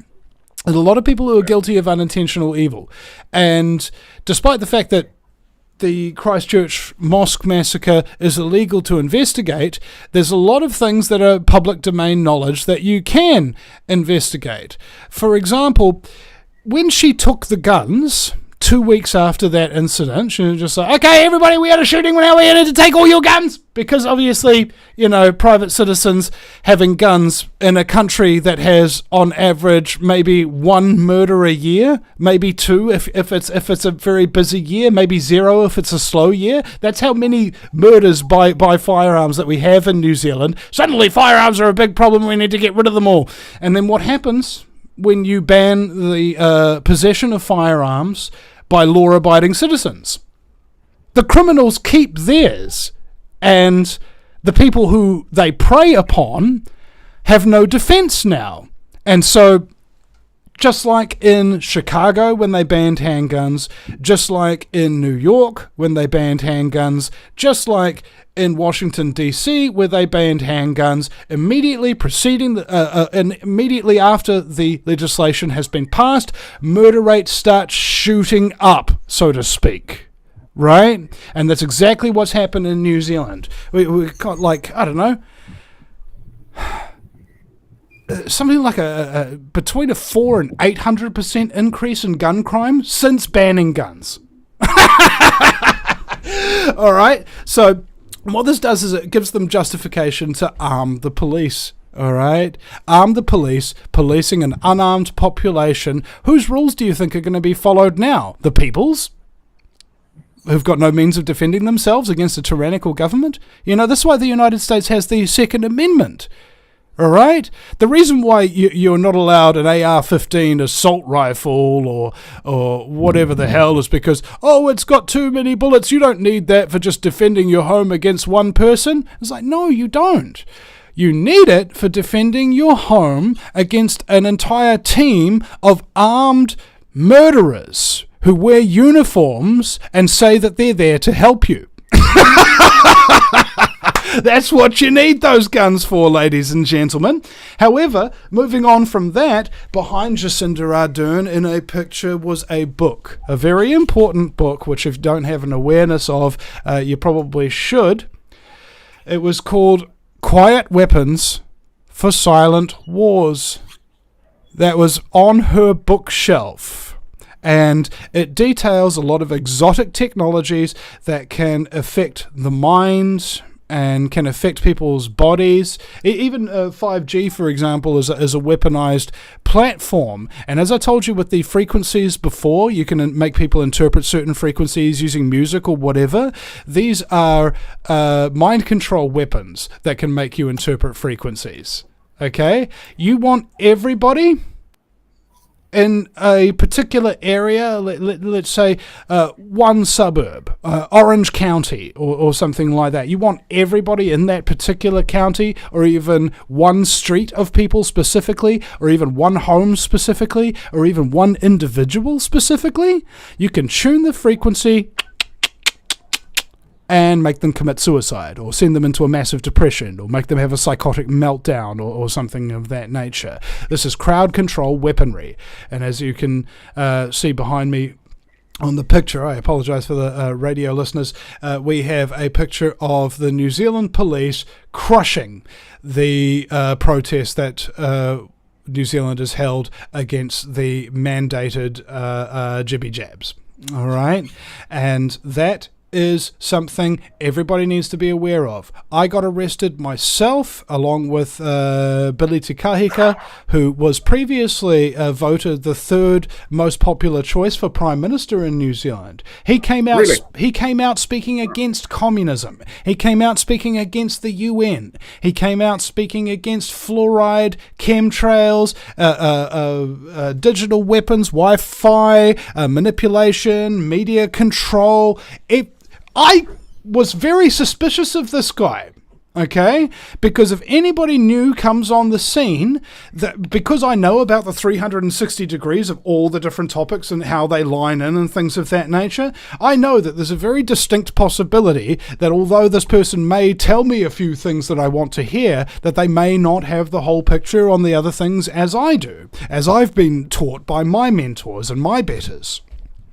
And so I did this investigation, or rather this interview with Billy, and I asked him every single question I possibly could about every single conspiracy that I knew to exist that was affecting New Zealand at the time. And that was a test. And every single question I asked, there was a right response and an incorrect response. And he gave the right response every single time I asked a question. It was unbelievable. Never had a conversation like that in my life. And Billy and I continue to collaborate this day, and we are working on a new documentary called River of Lies 2, Electric Boogaloo. No, I'm kidding. It's called the vaccine tragedy. Not. Is that correct? No. Is that correct? Take out the L and put in a K.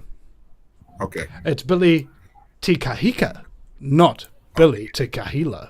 Although he might get into alternative healing practices or something of that nature, and then he can become known as Billy Te Kahila. He may during the autumn he can practice Reiki. Guess of all the leaves you see, and with that. Jacinda Ardern is what you would consider a groomed politician. Okay, I had this realization because I'm a big movie buff. You know, I can quote, I can remember. Movies are my jam. You know, love them, absolutely love them, and I like the makings of them too. And what you find when you look through somebody's filmography, it's like a biography, but just of all their films and television work, and you see that there is a start. They started making films here, they improved over here, and then they became a big success over here, and so on and so forth. So that means that there's a track record, right? And I think the same is true for every person in every profession, including the politician. They have a track record. They didn't just appear. They were groomed for this. Okay, and this is the reason why most of us quote-unquote conspiracy theorists, which is, of course, as I mentioned in the clip that we played before, a person who absolutely believes that there's a powerful group of individuals who have a lot of influence, who use that influence to maintain and control and maintain and expand their powers. All right, that's a conspiracy theorist. That's pretty logical. And a coincidence theorist are the people who believe that everything happens by accident and there's no such thing as deceit. And at some point in the 20th century, the evil people of the world just goes, you know, we've got enough money and power. Let's just let everybody be free now. You know, we're done. We're done scheming. You know, it's just, you know, insanity. Right now, the problem with conspiracy theorists and people with conscience alike is if you're not a psychopath, you wouldn't ever dare do the things that a psychopath would do, and they'd do it without even thinking about it. Because you've got something called guilt. You've got something called remorse. You've got something called morals. And because they don't have that, and because those things define how you think, and how you control your actions and why, that's why the actions of psychopathic individuals are completely unpredictable. All right? I remember one time I was talking with a listener and he was talking to me about his sister who's a psychopath. And they were having a family dinner, and before the dinner started, he just came up to her nicely because, as psychopaths do, they just kind of wind you up and get a reaction out of you, and they're very violent and nasty kind of thing. So he just sort of quietly, nicely to her and said to her, could we just have a nice dinner and just be cool with each other? What did she do? What was her reaction? She went to the broom closet, got out the broom, and then busted it over his head. You wouldn't see that coming, would you? Okay? That is why they're so freaking dangerous. The ancients tried to tell us about demons. They tried to tell us about fictional entities like vampires, werewolves, and monsters and things of that nature because they were trying to explain to an ignorant, uneducated mass of people that there is true evil in this world and that it has rules. Rules of what it wants, and rules of how to keep it out of your life, and rules of how to destroy it. Okay? If you think about the metaphor of a vampire as a psychopath, it's said that you need to invite a vampire in. Okay? Unless you say yes to them, they can't get in. They say that a vampire will die if exposed to the light. What do psychopaths fear above all?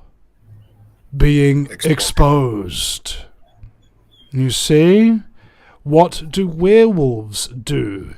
They change their shape. You can see that psychopaths can imitate other people and change how they appear and change their names and things of that nature. If your psychopath changes their name by deed poll, for instance, and you go up and you tell them about something they did previously under another name, they actually have no recognition of that. They go, no, that was somebody else. Right? Creepy. scary. This is what we're up against. People don't know how dangerous it is doing what I'm doing what you're doing. We are stoking the fires of change, and that means we will inevitably be burned and scorched and charred by ways we could never predict. But as Cliff Hyde told me, he's from HuffPassHuman.com. He created the WebBot program, which was able to predict future events by surreptitiously monitoring the general words that people were using in their online blogs and content across the whole world. He was able to predict with some accuracy the future. And I told him that humanity's spirit is like a spring. Now, what happens when you push down a spring? It resists you. What happens when you push it all the way down? It resists you even the more. And then what happens when you let go for even 1 second? It pops back up again. That's what humanity's spirit's like, I told him. And he said, no, Vinny. Use an organic example. Humanity's spirit is like a water spring. Now, what happens when you try to push down water that is bursting its way through the surface? It starts burrowing sideways, through sand, through mud, and through stone, and begins to burst through to the surface from places you could not predict or comprehend. That is what humanity's spirit is like, Vinny. And I said, touche. Well said. Well said. This is well. I wouldn't have anything better to ask. What you go with is just great. About that Prime Minister of Finland, that ex-Prime Minister wasn't my Prime Minister or actually Finnish people's, but the Finnish governmentes. Do you know where she works at now? World Economic Forum? For Tony Blair's. So she went there right after. Funny how that goes. Okay. Yeah, they say you can't make this shit up, right? Yeah. And I remember actually I was reading an article on Twitter about this gay guy who became the I think the advertising chairman of Jaguar, the British car manufacturer, and he made these incredibly woke, incredibly distasteful advertising that drew a lot of flack for the company, and drew a lot of criticism upon him as well, and the go woke, go broke tactics. And I think it was like, I read actually a little bit further into this and found out that he and his gay partner, they have a pet. So it's two guys with a pet, and it's a breed of dog called a cockpoo. Two gay guys and a cockpoo. You can't make that shit up. Cockpoo. I didn't make the rules, bro. I didn't make the rules. Hey, let's promote you a little bit. Let's promote your stuff. Where people can find you. How? Well, first of all, where they can find you, your stuff. You have over 6,000 interviews. You have extensive record of shows. You're a director of movies, I think. You're a musician. You should promote your stuff a little bit as far as we can use my channel for it. So just promote. I'm just on your merchandise stuff here, but you have your site. If we go to the homepage there, that might be a little bit better for people. Verifying you're a human. Verifying you're a human. This may take a few seconds. It's like, isn't it interesting that we allow robots to verify whether or not we're human? You know, again, you can't. Yeah. Well, it's now Okay, let's go. All right. So this is the VinnyEastwoodShow.com, the VinnyEastwoodShow.com. That's Vinny with a Y because it's the most important question. And Eastwood, like, go ahead, make my news. And this website was helped out by my man from KiwiRadio.nz, Mr. Ralphie, and he helped me to have a good time last night. A fantastic little trance gig that I went to at his request. And you can listen to the Vinny Eastwood Show on a number of different places if you scroll down to see where it goes live, and there's those little numbers there. There is Twitch and Ground Zero Radio and YouTube and Facebook and Rumble and BitChute and Odyssey and Twitter and what are they called? Instagram and Minds.com and that kind of thing. And all those links are available there on the homepage under the little Listen Live section where you have the little logo of Ground Zero Radio and the little numbers below it. And basically you can listen to this stuff all the time. You can download it, you can watch it for free, and I guess there's two modes of doing things, and I learned about that during communication studies at Otago University in 2003, is the two different approaches to broadcasting. There is the American model and the British model. The British model taxes everybody by force and gives that money to create content, TV shows, news, etc., BBC. And the American model breaks up all that content that they make and sells space on their broadcasting to advertisers so that they can recoup enough money from their product to be able to continue to make more products. Now, those are the two main models of broadcast financing. There is a third, however, that James Corbett enlightened me to. He didn't create it, but nevertheless he pointed a finger at it better than anybody else, as James Corbett often does. God, he's so good. Called the peer-to-peer economy, where instead of me taking all the risk, making a product, spending all my money on it, and then going out and selling it for a profit and then reinvesting that profit in order to make more profit, I will instead make a product, take all the risk, and give it away for free. And then, if people like the product and want to see more of it being produced, they will donate $300 a month, or $10 a week, or $1 a day. It doesn't matter.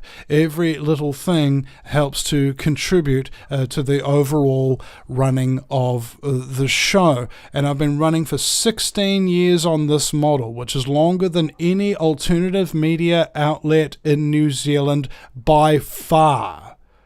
By far. Like, I've been around for at least a decade longer than any of these new media channels that propped up under the reign of Jacinda. Okay, I'd been operating under this, I think, what would I say if the world wasn't what I wanted it to be?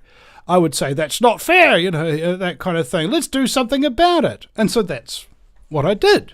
I did not see any alternative media in New Zealand at the time when I began, and I was a big, big fan and listener to Alex Jones. I'm not anymore. Those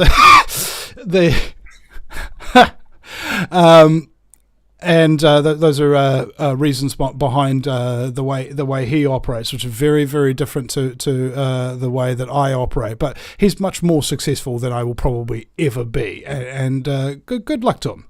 Best of luck to him. But I just noticed that New Zealand didn't have any alternative media, and so I endeavoured to become it, and then I did.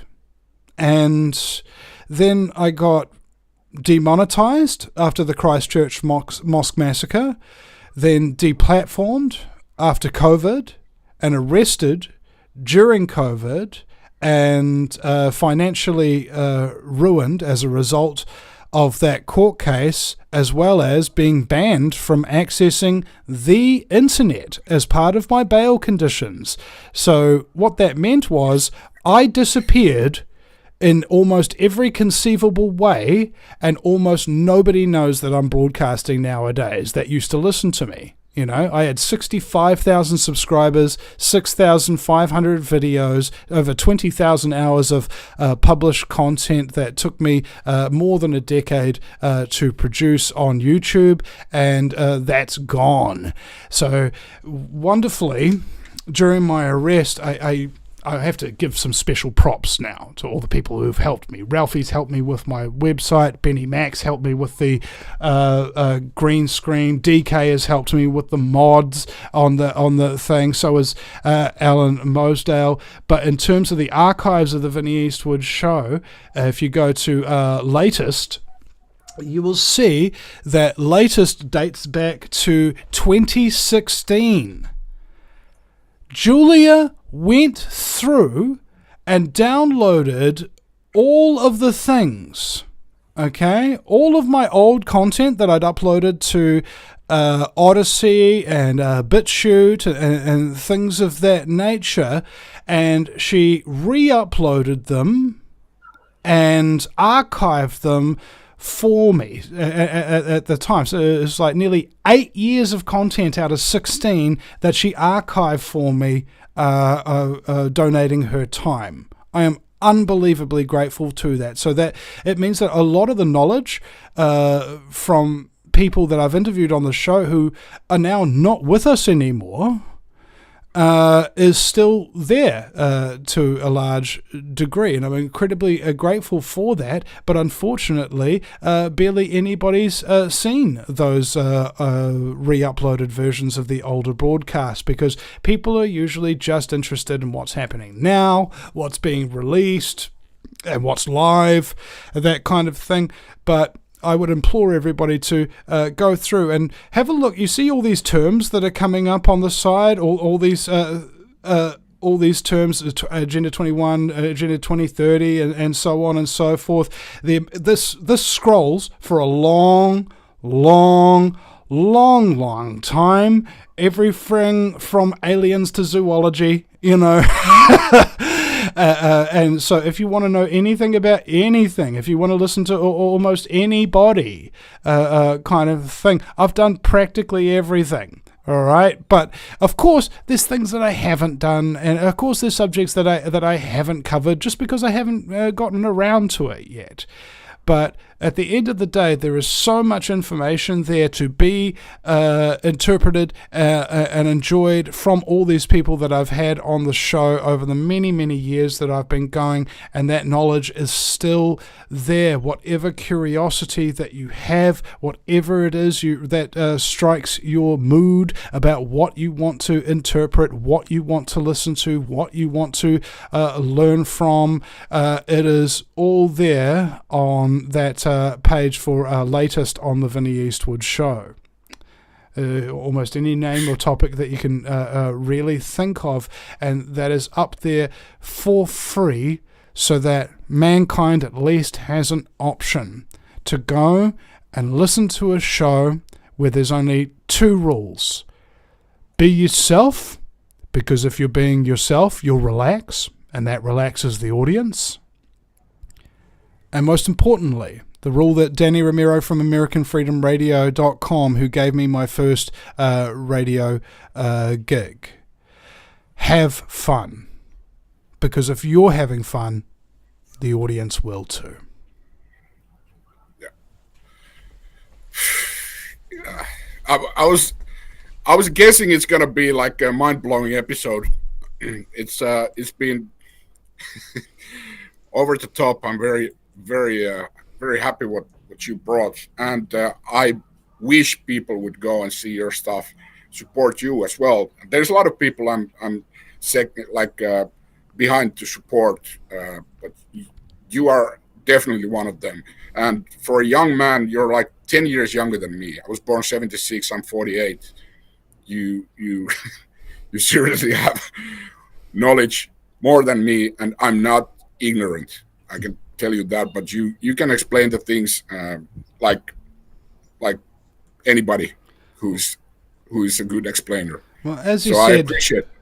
and thank you for that, bro. It really means a lot. And as I said on the other show, it said that everybody's got a talent, but that's not true.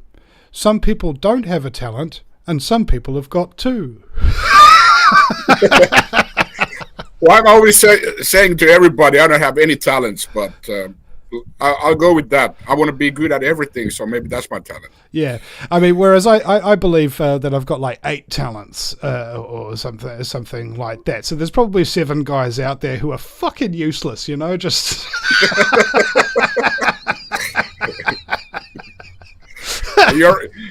you have a very quick kind of intelligence also, so that's also a really good talent. So you can just make things up from thin air. It's good.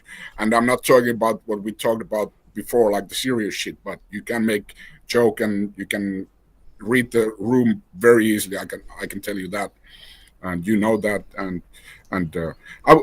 I will be looking into your stuff more, and I'm gonna be focusing on going through your research. May I recommend? I think the best show that I ever did. If you want to bring up that screen again, search David Icke Mark Passio on my website, on the search bar on the homepage. David Icke Mark Passio. I got David Icke and Mark Passio together on the same show. If you go to the homepage and then click on search in that little bar there next to my head, and you go Mark Passio. Oh my God! It was a total Freudian slip there. You almost spelled out Dark Passio. No, I like Mark Passio. Like this. Yeah, that's right. And then press enter there, and you should come up with an archive called Courage and Consciousness. David Icke and Mark Passio on the Vinny Eastwood Show. If you click on that link there, you'll go through to the archive. That, I think, out of the so far 16 years of my career, was probably the best show I've done to this date. Those two guys, you get even one of those guys on your show, it's going to be a good show. You get both of them and me, it's just magic. All right, and I don't need to toot my own trumpet, but I am the bugle boy from a company. What? I like a good challenge with you 3 on it, so even my ego would be suppressed a little bit, so that would be good. Well, it's quite funny actually, because I think David, I got arrested and banned from the internet, right? And that meant that the show that I'd scheduled with David like 6 months earlier couldn't go ahead, because obviously I couldn't email him and call it off or anything. And so we had to reschedule for another 6 months later. And Mark Passio had always been asking me, oh, Vinny, how'd you get David Icke on the show? I'd love to have him on my show and what have you. And he couldn't get him. So I had David Icke coming up on my show, and so I was like, wait a second, what do you do for your friends? What they can't do for themselves.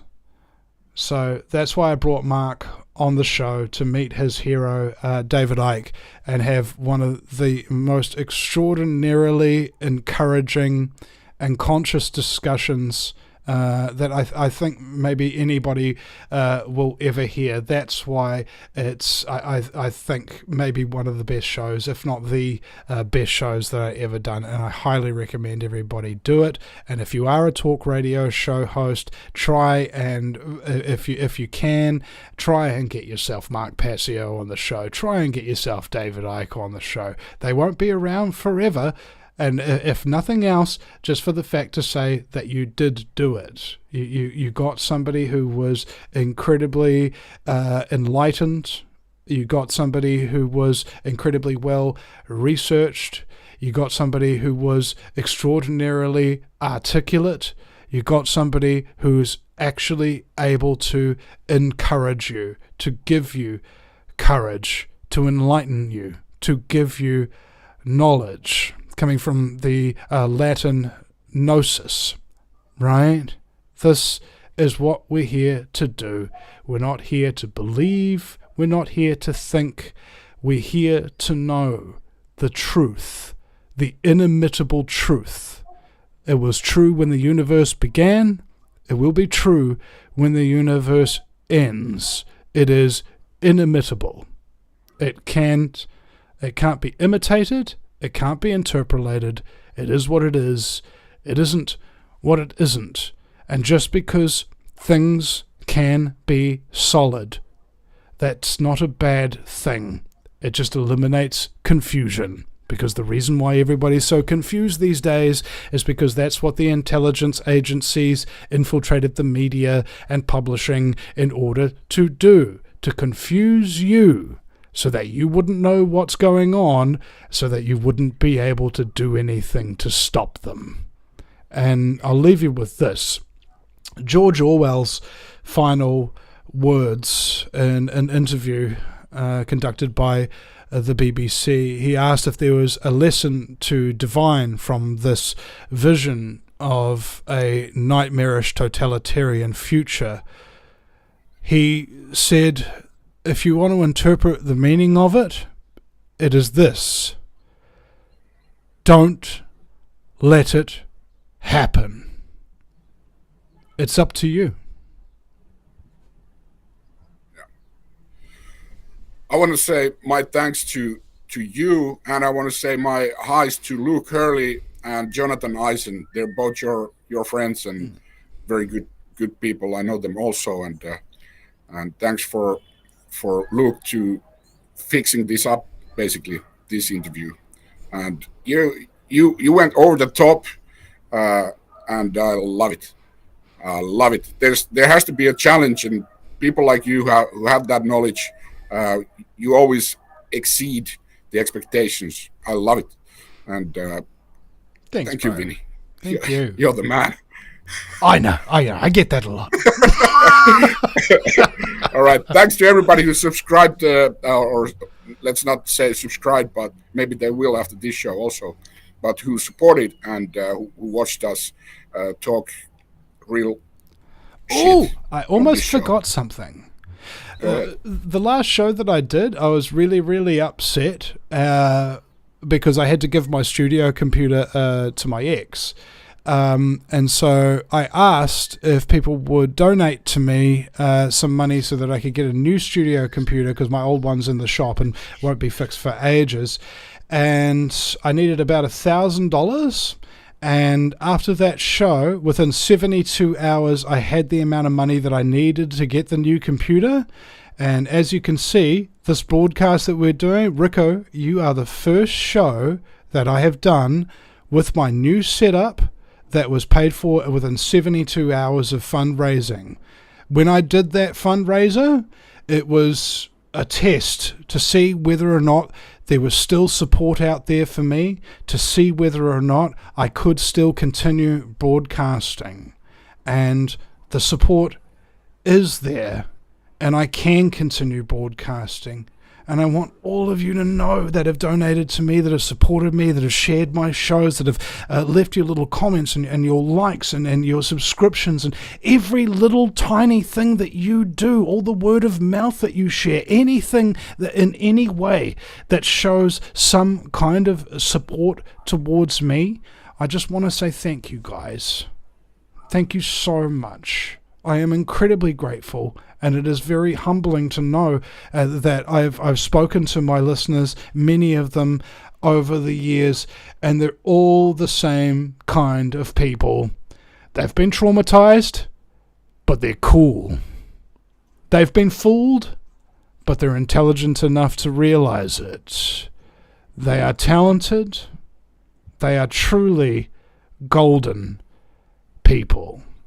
And I am so glad. The reason why I call them golden is because gold never loses its shine. And all of you who support me, you shine. And I am so grateful. So, ladies, gentlemen, and transgenders, or how you put it, there's two very well-known Eastwoods in the world: Vinny Eastwood and the other guy. See you later.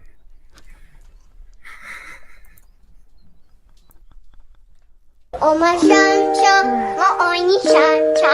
You make me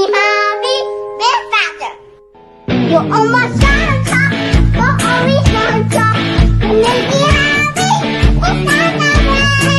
You never know that I'm not gonna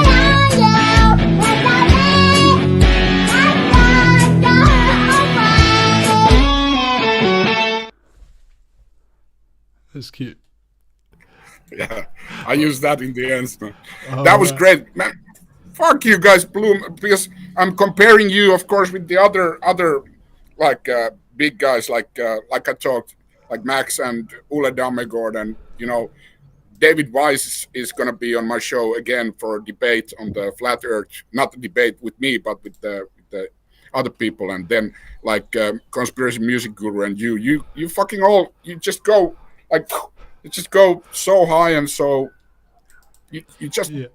You just make me feel little in a good way.